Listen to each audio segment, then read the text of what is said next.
Lalu kemudian ayat berikutnya, ayat 21 baru kita ingatkan lagi Allah. Apa kata Allah? Alladzi ja'ala lakumul arda firasya. Dialah Allah yang telah menjadikan untuk kalian bumi sebagai hamparan. Nah, jadi dalam ayat ini tidak lagi Allah menggunakan kata khalaqa. Tandanya bumi ini baru itu diciptakan bukan dari tiada menjadi ada, tapi dari ada menjadi ada. Itu bedanya khalaqa dengan ja'ala. Kalau kata ja'ala itu dia menjadikan sesuatu dari ada menjadi ada. Apa maksudnya, Pak? Dalam ayat lain baru Allah mengatakan, awalam yarul ladzina kafaru anna as-samawati wal ardh kanata ratqan fafataqnahuma. Mengapa orang-orang kafir, orang ingkar itu tidak melakukan penelitian pada mulanya bumi dan langit dan bumi itu satu kesatuan yang padu, satu kesatuan yang padu. Jadi alam raya ini semuanya padu. Yang konon cerita disebut dengan sebutan galaksi-galaksi yang miliaran. Yang galaksi itu satu di antara miliaran galaksi itu namanya galaksi Bima Sakti. Galaksi Bima Sakti itu sumber panasnya matahari. Yang mengelilingi matahari inilah planet-planet yang membutuhkan dengan sinar matahari ini. Di antaranya ada bumi, ada planet Mars, Jupiter, Uranus, Saturnus, dan lain sebagainya. Jadi dulu semuanya ini satu kesatuan yang padu dan padat. Fafataqnahuma, lalu kemudian kami pisahkan keduanya. Artinya dipecahkan oleh Allah, dihancurkan oleh Allah. Inilah teori yang dipelajari oleh anak kita yang disebut dengan teori Big Bang.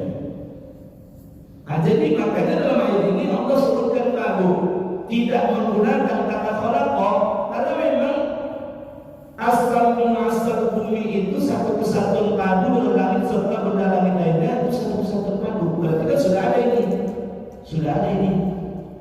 Nah, dipecahkan oleh Allah membentuk alam raya yang sebegitu luas. Nah, maka Bapak sekalian, begitu dipecahkan tadi kan ledakan dasar panas tuh baru panas. Maka kata Allah, wassamaa binaha, dia juga yang telah menjadikan langit itu sebagai tiang. Ayat berlanjutan itu, wa anzala minas samaa'i ma'a. Lalu Allah menurunkan dari langit itu air supaya sejuk yang sudah meledak tadi Pak. Maka teorinya itu jutaan tahun setelah terjadi dentuman dahsyat itu dicurahkan air, diturunkan lagi agar kemudian benar-benar semua sejuk. Nah, dengan diturunkan air tersebut, fa'akhraja bihi minaz zamarat, maka dikeluarkanlah dari bumi Allah yang telah disujudkan itu zamarat, buah-buahan. Luar biasa Pak. Nanti begitu sudah siap bumi ditempati, nah turunlah Nabi Adam. Nah, maka di awal Baqarah itu baru dikisahkan kemudian ada rambutan misalnya. Di surga juga ada rambutan. Nah, cuma beda kualitas rasa. Ternyata ada jeruk. Di surga juga ada jeruk. Ada yang sengaja diciptakan oleh Allah dan ditempatkan Nabi Adam itu di bumi supaya dia tidak merasa asing, karena secara kuantitas mungkin mirip dengan surga, tapi bedanya adalah kualitas yang berbeda.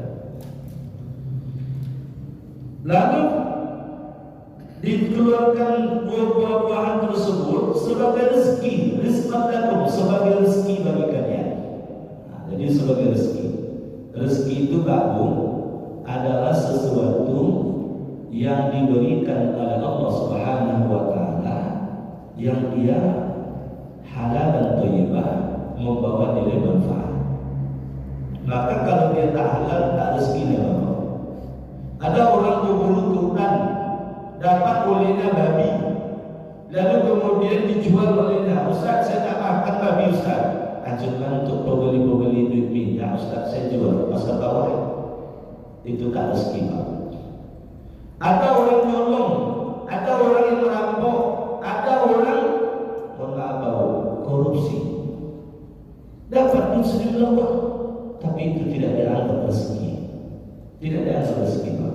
Karena walaupun dia angka-angka, tetapi dia angka tidak baik. Maka Bapak sekalian, segala yang muncul ke permukaan bumi itu adalah sebagai rezeki, sebagai rezeki. Rezeki yang bisa dimakan langsung, kalau jadi tidak bisa dimakan langsung, tapi menghasilkan nilai. Nah, contohnya Bapak Ibu kebun sawit. Dan itu dengan hujan tersebut Allah munculkan, Allah tumbuhkan itu sawit. Berbuah sawit, Bapak Ibu makankah buah sawitnya? Tidak. Tapi ketika dijual, dia menghasilkan buah, maka dia menjadi rezeki. Nah, yang patut kemudian disyukuri. Fala taj'alu lillahi andada wa antum ta'lamun. Maka janganlah kalian menjadikan Allah tersebut sekutu-sekutu dengannya. Nah, jadi jangan kemudian sudahlah Allah ciptakan manusia dari tiada menjadi ada, nanti Siti Hawa dari ada menjadi ada. Apa maksudnya? Siti Hawa kan diambil dari tulang rusuk Nabi Adam. Nah, maka cerita tentang Siti Hawa tidak lagi menggunakan kata apa-apa. Cerita tentang kita semua kejadiannya tidak lagi menggunakan kata apa-apa. Walaqad khalaqnal insana min sulalatin min tin. Sungguh benar-benar kami telah menciptakan manusia itu dari saripati yang berasal dari tanah. Itu kan beda. Walaqad khalaqnal insana min sulalatin min tin, thumma ja'alnahu nutfatan fi qararin makin, thumma khalaqna an-nutfata 'alaqatan fa khalaqna al-'alaqata mudghah, fa khalaqna al-mudghata 'idhaman fa kasawna al-'idhama lahma, ثم أنشأناه خلقا آخر فتبارك الله أحسن الخالقين. Tadi sebutkan manusia itu dari saripati berasal dari tanah. Lalu manusia berikutnya dari apa? Menggunakan kata ja'ala, berasal dari bahasa biologinya spermatozoa, bertemu dengan sel ovum, menempel di dinding rahim. Nah, ini kan bahannya sudah ada ini, maka namanya prosesnya adalah proses ja'ala. Dari ada menjadi ada. Ada bahannya sudah kemudian menjadi ada yang dia berbeda dari yang semulanya. Nah, begitu bahasa Allah baru. Tapi spermatozoa ini baru dengan sel ovum. Itu kan bagus sekalian, butuh perkembangan. Perkembangan itu menjadikan dari spermatozoa dan sel ovum yang tak bisa dilihat oleh mata, harus pakai mikroskop baru. Tahap berikutnya itu Allah gunakan kata khalaqa, merubahnya menjadi segumpal darah. Itu memang Allah yang punya kerja, tak ada kerja manusia. Lalu kemudian menjadi segumpal daging. Segumpal daging dibalut dengan tulang belulang, tulang belulang dibalut dengan daging.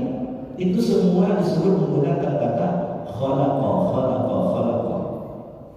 Tanda ini Allah ingatkan kita bahwa bahan yang ada itu ternyata Allah bisa sulap menjadi yang berbeda.